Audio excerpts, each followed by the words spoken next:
I have 4 boards up here. We don't have that much time today because I love to talk, by the way. I talk all day. So on one side, you have the inner world, which represents all the things that happen up here between your ears before you ever go out into the world and take action.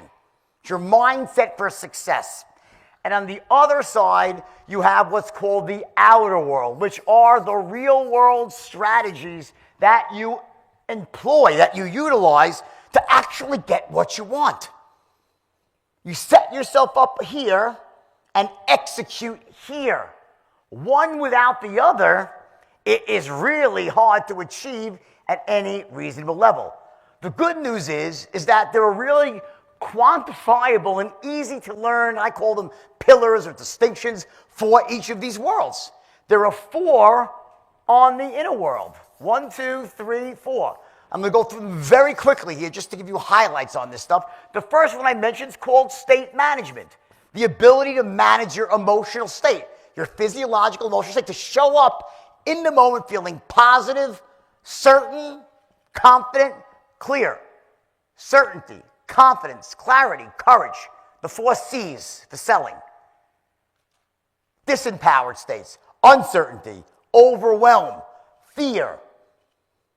If you could be the greatest salesperson in the world, but if you knock on someone's door or you pick up that phone and you are in that moment a state of uncertainty and overwhelm, good luck trying to close the fucking sale. In that moment, you might be the greatest salesperson, but in that moment, you're blocked from accessing the skills and the greatness that you possess. State management's almost like a spigot. When it's open, when you're in an empowered state or states, it opens up the spigot for all the greatness in you to flow out. And when you're in disempowered states, the spigot is closed and you're still great, but it's locked inside you. It can't express itself in the real world. Now, when it comes to selling, in particular, it gets even more complex because at the highest level, what sales really is the transference of emotion. And the primary emotion that you transfer is the emotion of certainty. Certainty that the product that you're offering, the solution makes sense. It's got the best value proposition, the best cost-benefit ratio. It's going to fill their needs, resolve their pain, eliminate their worries. Very important in insurance.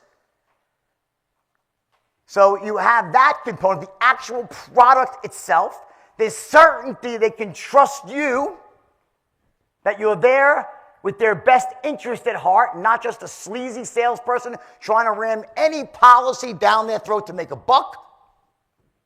Because let's face it, if they think you got the greatest policy in the world, but they don't trust you, will they buy from you? No way. If they really love it, they'll go find the same policy and buy from somewhere else. And thirdly, the company that stands behind the product has actually to be there for the long term as well. You're transferring certainty. I invented the straight line system as a way for teaching people who are not particularly blessed with the ability to transfer certainty. Like I have a natural ability, who's a natural born closer? I'm sure there's some here. There's a bunch, right? Natural born closers intuitively, for whatever reason, their brain is wired in such a way, they intuitively know what to say, how to say it, when to say it, to essentially transfer certainty to another human being. The straight line system allowed these young kids, and since then over the last 30 years, people all over the world to close in that same way, to transfer certainty. The straight line system allows you to transfer certainty, but what it doesn't do, it doesn't create certainty. It transfers it. Certainty is created by you. By showing up in a state of absolute certainty.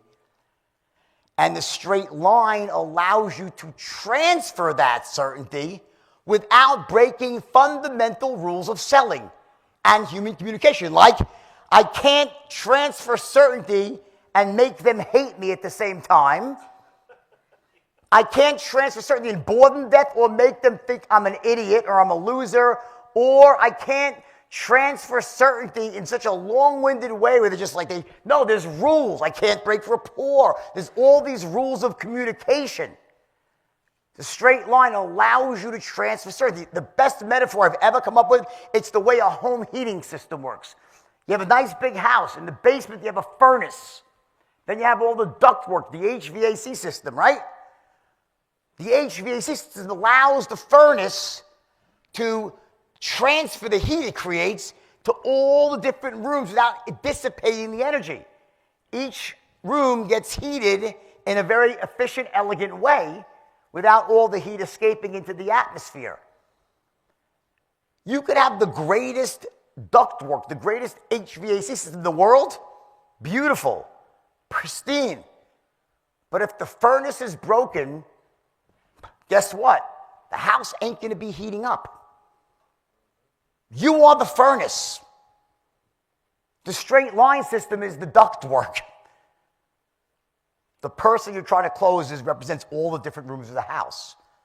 You have to show up in a state of absolute certainty that your product is the best, that you are the best. When I say the best, I mean the most ethical, the most knowledgeable, the best for them, a resource for them. Your company is the best, and you use the straight line to transfer the certainty. Jordan Belfort को 1999 में securities fraud के लिए सजा हुई और उसने करीब 22 महीने जेल में बिताई। ज्यादातर लोग सोचते हैं कि वो बस सजा काटकर बाहर आ गया, लेकिन जेल के दौरान ही उसके जीवन का एक बड़ा मोड़ आया। वहीं उसकी मुलाकात टॉमी चोंग, चीचन चोंग फेम से हुई, जिसने उसे अपनी कहानी लिखने के लिए प्रेरित किया। बेलफोर्ट शुरुआत में इस बात को लेकर सीरियस नहीं था, लेकिन चोंग ने उसे बार बार समझाया कि उसकी कहानी लोगों को आकर्षित कर सकती है। इसी दौरान उसने जेल में ही लिखना शुरू किया। न किसी पब्लिशर की गारंटी थी, न कोई प्लान। ये वही शुरुआती ड्राफ्ट था जो आगे चलकर the Wolf of Wall Street बना, यानी उसकी दूसरी जिंदगी ऑथर और स्पीकर की नींव जेल के अंदर ही रखी गई थी, जो बहुत कम लोग जानते हैं। जब बेलफोर्ट जेल से बाहर आया तो उस पर अदालत ने लगभग $110 मिलियन यानी करीब 900 करोड़ रुपए का रेस्टिट्यूशन यानी पीड़ितों को लौटाने वाला पैसा लगाने का आदेश दिया। कम लोग जानते हैं कि उसे अपनी कमाई का बड़ा हिस्सा लगातार देना पड़ता था। शुरू में उसे अपनी आय का 50% तक देना होता था और बाद में ये शर्त बदलकर 10% कर दी गई, जिससे काफ़ी विवाद भी हुआ। कई रिपोर्ट्स के अनुसार उसने वर्षों तक सेमिनार, किताबों और मोटिवेशनल स्पीकिंग से जो कमाया, उसका हिस्सा कोर्ट आदेश के तहत देना जारी रखा। ये पहलू उसकी कहानी का ग्लैमरस हिस्सा नहीं है, लेकिन यही उसकी असली आफ्टरमैथ रियलिटी दिखाता है कि गलत फैसलों की कीमत बहुत लंबे समय तक चुकाने पड़ती है, चाहे आप दोबारा सफल ही क्यों ना हो जाएं। What's one thing we don't know about Jordan Belfort? Wow, one thing, I think one of the problems with me is everyone knows my whole life from the movie. I think what people don't know about me is that, that the movie sort of depicts that the character I was back in the day, right? Sort of this over-the-top character, just driven and, willing to cut corners. And I think that people don't realize now is that I'm very much the opposite in business. I'm almost extra careful than pretty much anyone I know in terms of when it comes to, making sure that I don't cut corners, maintaining my integrity and my ethics, and going out there and using the abilities I have and the talents and what I teach people in persuasion with the straight line system, which is what this new book is about, to succeed, but doing it the right way and not just focusing on making money for the sake of making money. But I got to tell you, when you talk about your advice, what do you say to those who are skeptical? If I follow this advice, where is it going to lead me? Well, I think you should read the book and decide for yourself. Or just read the prologue, it's free.